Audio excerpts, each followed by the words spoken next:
Hi everybody, hope you're having a good day today. Thanks for taking a little break and watching this video. I'm going to be talking about number 37 from the Melodious Etudes for Trumpet book, the Bordogni Etudes that we've been working on. This is a pretty simple one. It's simple musically, it's not technically too challenging, but I'm always looking to see what I can learn, both in terms of the skills of trumpet playing and in terms of musicianship. So I hope you'll join me on this journey. Why don't I just go ahead and play it for you, and we'll see what we can find.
Wow, that was an interesting little journey.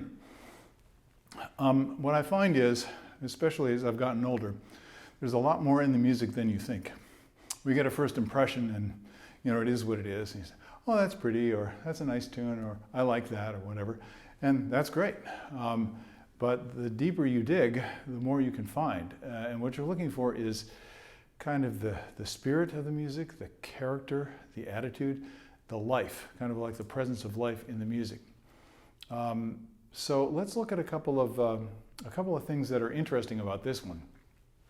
One is grace notes. There are quite a few grace notes, and there's something about grace notes and trumpet players that I've noticed. A lot of us don't play them very gracefully, so I'm going to give you a couple of ideas about that. A grace note should be graceful. And one thing that trumpet players do, especially when it's the first note in the piece, which in this case is a grace note, let me play it.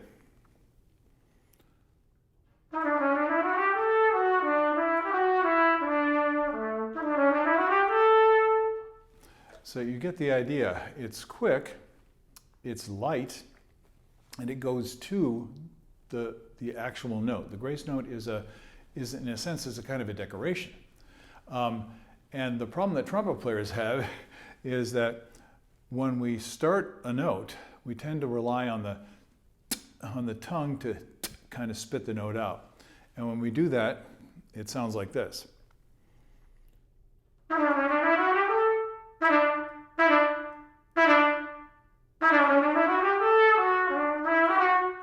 Oh, sorry, I'm not playing in the right key.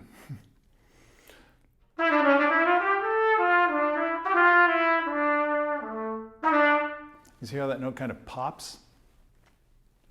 So this is something you need to listen for. And a really good way to access it, and I'm going to recommend this for all the music that you work on, but it's especially evident in this piece since it's pretty simple. Think to yourself, how should that sound? What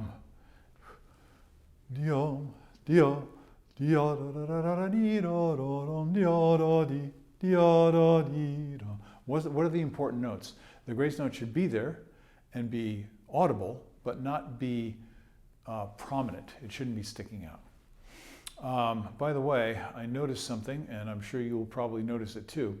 If you look in bar 4, there is a wrong notation there. It should be, I believe, a C natural. That one's pretty obvious. And keep an eye out whenever you get music, especially off IMSLP. You don't know where it came from or who copied it or whatever. You'll notice that, or you should notice, hopefully, that there are a lot of mistakes in it. So you have to kind of check that out carefully for yourself.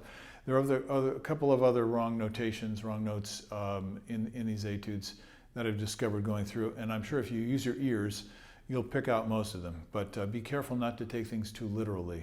Think in terms of that this is traditional music and you need to kind of go with what makes sense to your ear, regardless of what the notation might say. Okay. Another interesting thing about this, and of course it means different things to different people, is it says piano at the beginning. So it's supposed to be soft, gentle, and then it says pianissimo at the end. So the main thing I want you to realize about this is most trumpet players don't like to play soft. And we don't spend a lot of time doing it, especially if you're a commercial player, as I was for many years. You're pretty much only playing loud. You never really get below mezzo forte. And a lot of times you're playing at the maximum that you're able to generate. And that's a skill that you need. But in the orchestra, you need the other end of the spectrum as well. Now, for a lot of people, that ends up being tight. And so it's a physical skill that we'll hopefully talk about in a little bit more detail later. But you need to develop the ability to play soft with focused resonance, with beauty in the sound, with projection, comfortably, easily. And that's a skill. That's a pretty high level skill. One of my colleagues in the VSO said that he didn't learn how to play soft until he got into the orchestra. Because sometimes we're asked to do things that are pretty ridiculous on the trumpet in terms of dynamic contrast. So this is a good place to practice that. Now, along with that, you may have noticed as I went through that there's something that is normally called phrasing dynamics. So phrasing dynamics are, I'm playing at this dynamic level.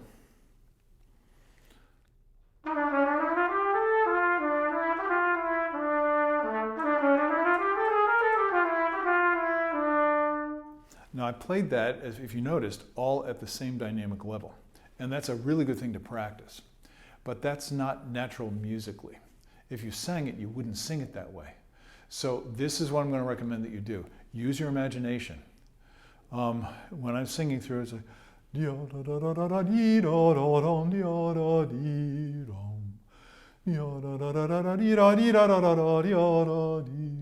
see, that's the musical idea. And I probably did it pretty subtle on the trumpet. I find it difficult to kind of be over the top with the expression, especially on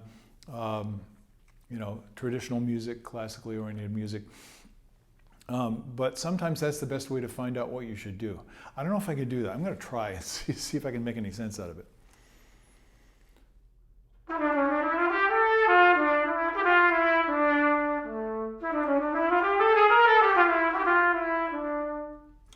That was a little tight. I was trying too hard. And this brings up a very, very important point. Most trumpet players, when they're thinking with stronger musical imagination, will end up physically trying too hard because we have a kind of a direct connection between what we think it should sound like, what we want it to sound like, and our body will react to that. And a lot of times when you're playing the trumpet, you need to stay pretty chill and not try too hard. So don't try too hard to be expressive. Hear what you want and then listen and see if that's coming out the horn. That's really, really important and something we need to be practicing.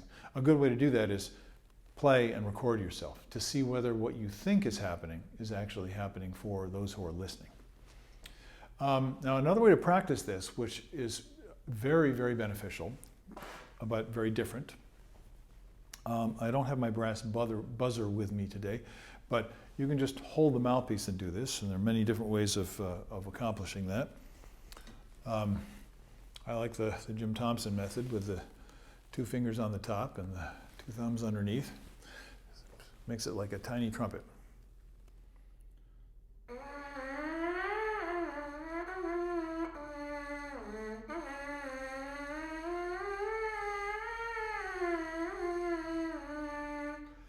So you may notice that the buzz, I'm not doing it loud, I'm doing it soft. So this would be a resonant, projecting, forceful buzz.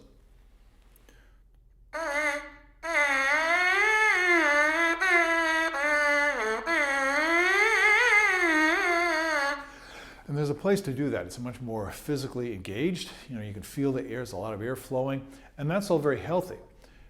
But if you put that mouthpiece in a trumpet and did that, it would be blasting. It just wouldn't sound anything like what the music should sound like.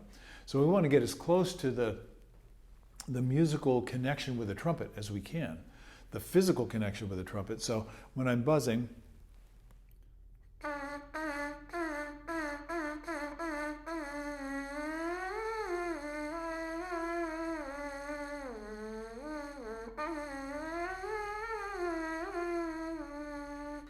I want a warm, round, kind of vocal quality to the sound. And when that's not happening, if it's forced, if I don't have continuous sound, if I don't have balance and consistency in the timbre, if I'm not hitting the pitches, then I've got some work to do, and that's all good work. If you really focus yourself toward that, it's going to sharpen up everything, especially when it comes to the pitches. So you noticed I'm buzzing continuously, and this is a common practice. It's something I learned from the Chicago Symphony guys. Sing, buzz, play. So the sing is kind of like your musical imagination. You're using your voice, which is more natural. Then you take it to the mouthpiece. Then you take it to the instrument. I mentioned this before, but I find it to be an extremely valuable procedure for me, especially if things are kind of feeling awkward. Start with, what do I want that to sound like? See if you can do it with your voice. Do some conducting so you can see if you can get the gesture of things, and then take it to the mouthpiece. And you can get a whole lot done that way. Okay, some details that a lot of people overlook. Sometimes when we're playing mechanically, we're trying to just play the notes in the right time, in the right pitch, with a good sound, all those basic craftsmanship things. We lose track of things like how we're phrasing. And one of the things about phrasing is you have phrasing dynamics, which show the shape, and then you have the ends of the phrases. Now, if you're listening closely, you heard me taking some time.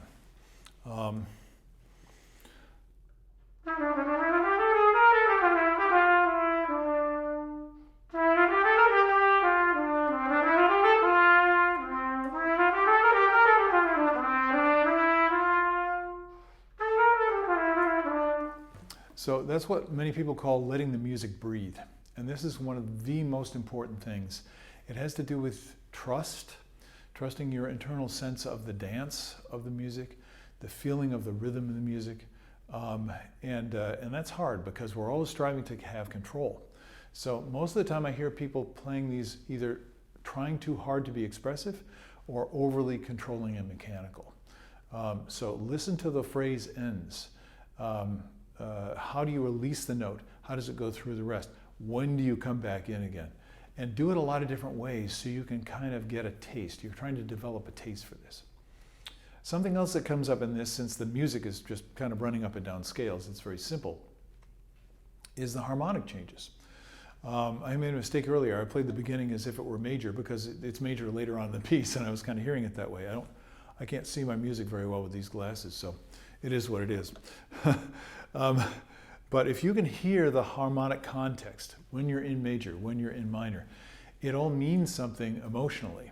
And even though you're just playing a melodic line, on a single note instrument, that harmonic suggestion is always there for the listener. That's pretty much all I need to say about it, but you need to set these things up. Let me take another spot. Where would be a good place to start? Oh yeah, bar 15. I'm going to make a transition into the key change. Oh, I'm playing the wrong key again. It's minor.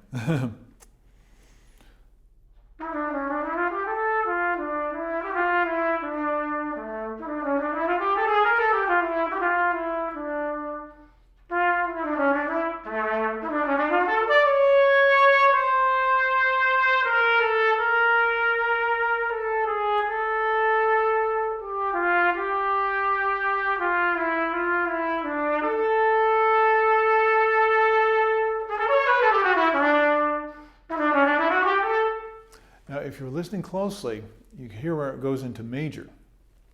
I was playing for a long time in minor, the entire time in minor in that section, and so you get used to the environment, to the harmonic environment. And what I did was I kind of gave you a suggestion that something different was coming. I did that with a change in the color, a change in the sound, maybe a little bit of a vibrato, the pacing was a little bit different. If you go back and listen to that spot. So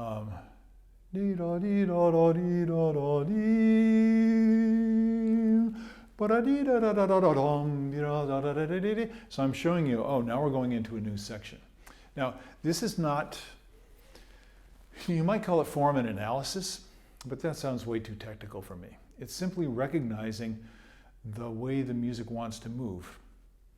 And something that may really help you. Think of be a listener. So when you're listening to the music, let the music tell you, oh yeah, this needs to breathe. I need to let this flow. This is setting up the next thing. I need to allow a little bit of time so it'll be a surprise, or so that the ear of the listener is expecting something different to happen. It's so much fun to play with these things, and that's what really makes music satisfying, to hear and to play as well. There's a little spot that might give you some problems, and it's a typical problem. This is, where is it here? Oh yeah, going into bar 44. We've been playing in the middle and lower register for a long time. Let me just play that section. I'm going to start the end of bar 36.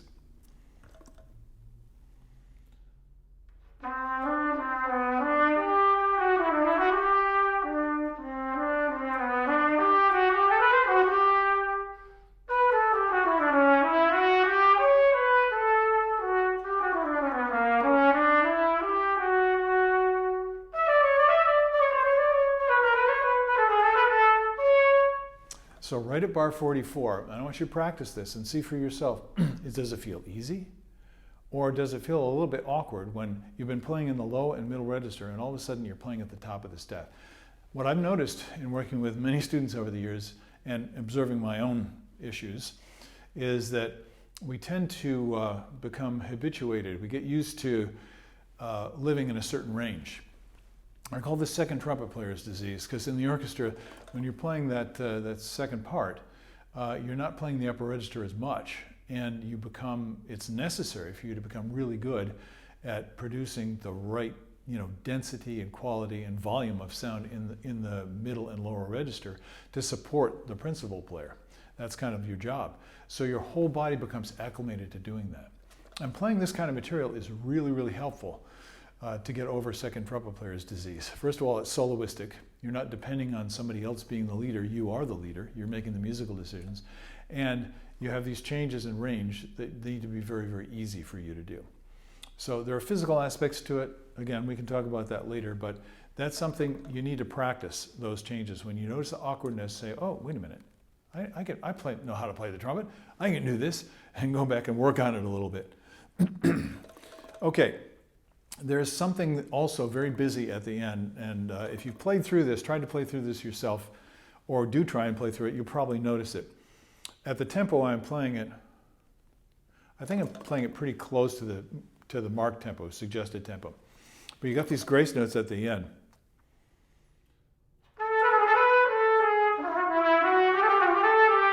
Ooh, now that can be really awkward.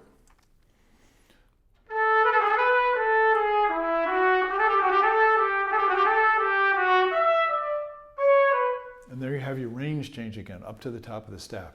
So I would suggest possibly spending more time practicing the end of the piece than the beginning. That's a good practice approach anyway. Start at the end and see if you can get all those finishing things worked out so they're comfortable. Now, what about the grace notes? A couple of suggestions. One is, you guys, I am assuming, know how to work the fingers. So they have to be snappy, quick, also light. And if your hand feels stiff, you may indeed have a problem with the fingering. So that's slow practice and letting your hand relax and get comfortable. Basic fingering technique. And you can work on this, you know, in Clark, in practically anything you work on where you have moving notes. Here it's really fast, but it's not only the fingers that can cause the trouble with this lick. If you're having trouble with it, what you need to do is see if you're actually letting the air get through the notes. What most people do is they try too hard, and you try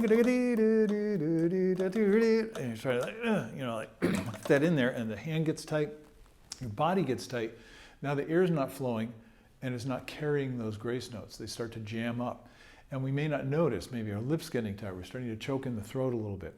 So just playing it slowly.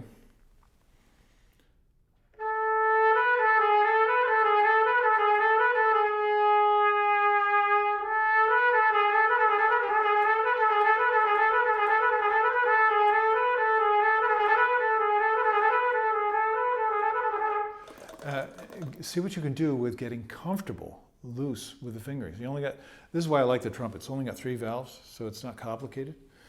But sometimes those first 2 fingers are doing a lot of the work. And sometimes the 3rd finger comes in, like on the next lick.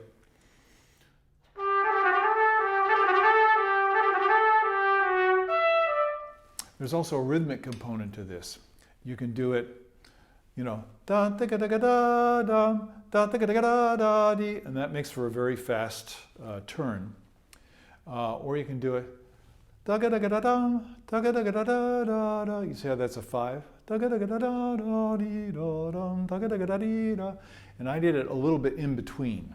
So I have a little delay on the first note, but then it's just a gesture going through. Now, I've talked a lot about this for a couple of minutes, and it's like, what? You know, this is just grace notes. That's right. But these are the details, and sometimes the most difficult things in the piece. And it's a shame to play all the way through a piece and then kind of stumble when you run into something like this. So work on the details. It will definitely pay off in the end. I'm going to show you one more thing and then let you get back to your work. Right after that spot, it says pianissimo. And remember, we're talking phrasing dynamics, so you're dropping from one level to another level. And then there's an interesting marking at the end. And these, I don't know if these are editor's markings or actually Bordogni's markings. But 2.5 bars from the end, there is looks like a breath mark.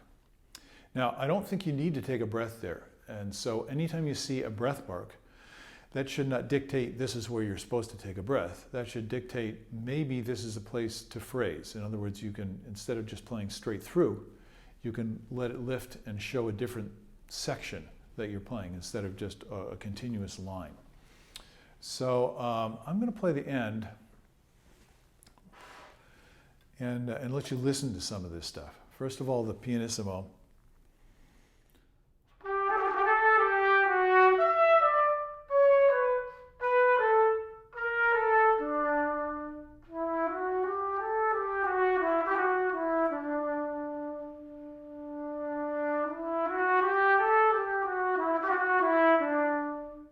It's wonderful if you have a lot of wiggle room in terms of the lower dynamics. In other words, if I'm playing pianissimo and I feel I can go triple P, quadruple, I can go right down to nothing and still have control. That's going to give me a lot of confidence. And it's also going to make me stand out in an audition situation because a lot of people will be making sure that they get control and have control of the notes and not taking the risk of doing these musical details that make so much difference. So practicing them until you have control is the way through this. Let me play that again. And you heard the phrasing dynamics even though I was playing pianissimo.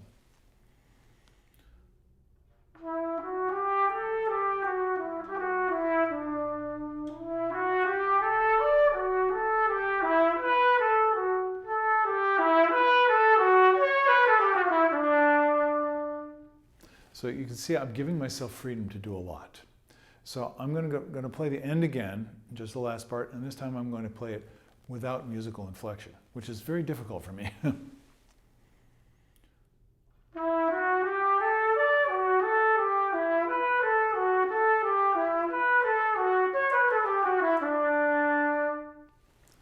So I hope you feel with me that that was not musically satisfying.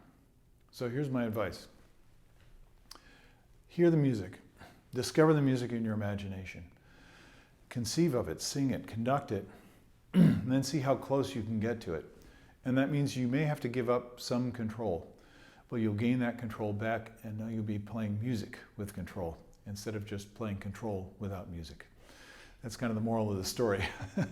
Okay, thanks for your patience. I hope you find benefit from some of these things, and I'll see you later on, I hope. Have a great day. Enjoy your practice. I'll see you later. Bye-bye.